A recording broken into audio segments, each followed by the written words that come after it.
Les actuacions tenen com a finalitat recuperar l'equilibri i les condicions ecològiques de rius i zones pròximes a les riberes.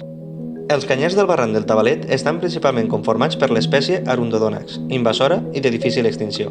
Les masses dificulten l'establiment d'altres espècies de ribera que es veuen desplaçades pels canyars, de major inflamabilitat i combustibilitat. Durant el procés de neteja, s'elimina la part alta de la canya. S'arrenca el rizoma fins a una profunditat de 50 centímetres mitjançant punxada creuada. Després d'això, una màquina de cadenes amb cap d'excavació remou la capa de 50 centímetres extraint el rizoma.